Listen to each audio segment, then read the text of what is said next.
بسم اللہ الرحمن الرحیم نحمده ونصلی ونسلم علی رسولہ الکریم اما بعد۔ اللہ رب العزت کا احسان ہے کہ اس مالک ذوالجلال نے ہمیں ایک جگہ جمع کیا اور دین کی بات سننے، سنانے اور سمجھنے کی توفیق عطا فرمائی۔ اس میں ہم اللہ رب العزت کا جتنا بھی شکر ادا کریں یقیناً کم ہے۔ اللہ رب العزت تو اپنے بندے کو بخشنے کے بہانے ڈھونڈتے ہیں کہ کیسے میرا بندہ جہنم سے بچ کر جنت میں جانے والا بن جائے۔ کلمہ چھوٹا ہوتا ہے پڑھنے کے اعتبار سے، لیکن اس کا اجر بہت بڑا ہوتا ہے۔ مثلاً آپ بازار گئے تو آپ نے لا الہ الا اللہ وحدہ لا شریک لہ احد الصمد لم یلد ولم یولد پڑھ لیا تو آپ کو 20 لاکھ نیکیاں مل گئی۔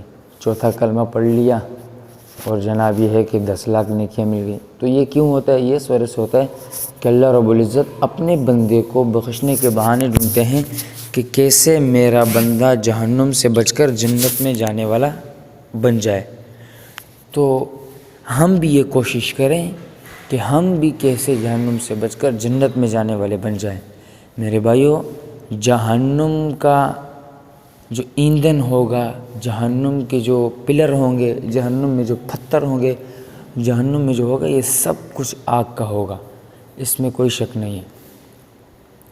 ابھی اللہ رب العزت ہم سے محبت کرتے ہیں تو ہمیں کیسے معلوم پڑے گا کہ اللہ رب العزت ہم سے محبت کرتے ہیں؟ اس کو معلوم کرنے کا بھی ہمیں ایک طریقہ پتہ ہونا چاہیے کہ بھائی اللہ رب العزت ہم سے محبت کرتے ہیں تو اس کی کیا علامت ہے؟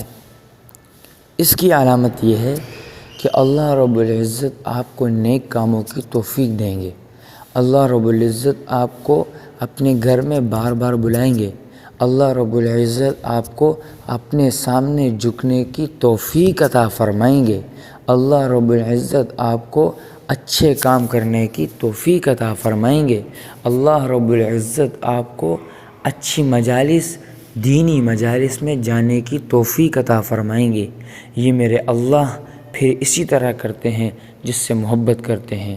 دنیا میں جب بندہ کسی سے محبت کرتا ہے تو اس کو اپنے قریب کرنے کے لیے بہت سے طریقے کو آزماتا ہے، بہت سے طریقوں کو آزماتا ہے، اور جناب یہ ہے کہ بہت سے طریقے سے اس سے مل جلنا چاہتا ہے۔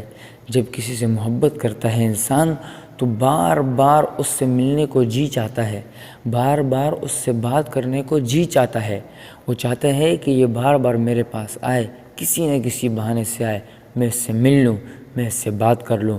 یقیناً اسی طرح میرے اللہ رب العزت بھی اسی طرح کرتے ہیں کہ نماز کے لیے بلا لیا، اور صبح فجر کی نماز ہو گئی، اس کے بعد اشراق کی نماز ہو گئی، اس کے بعد یہ ہے کہ چاشت کی نماز ہو گئی۔ اسی طرح اللہ رب العزت مغرب کی نماز کے بعد اوابین ہو گئی، اشراق کی نماز کے بعد نوافل ہو گئے۔ اسی طرح اللہ رب العزت کہ بھائی بندہ مجھ سے بار بار ملے، بندہ مجھ سے ملے، میں اس سے بات کروں۔ قرآن اللہ رب العزت نے اتارا۔ قرآن میں کیا ارشاد فرمایا؟ شہر رمضان الذی، یہ رمضان کے مہینے میں اللہ نے ایک عظیم کتاب اتاری ہے جو 2 گدوں کے درمیان ہے۔ تو اس کو اللہ رب العزت نے اتارا کہ تاکہ لوگ پڑھیں اور میں ان سے باتیں کروں، یہ مجھ سے باتیں کریں۔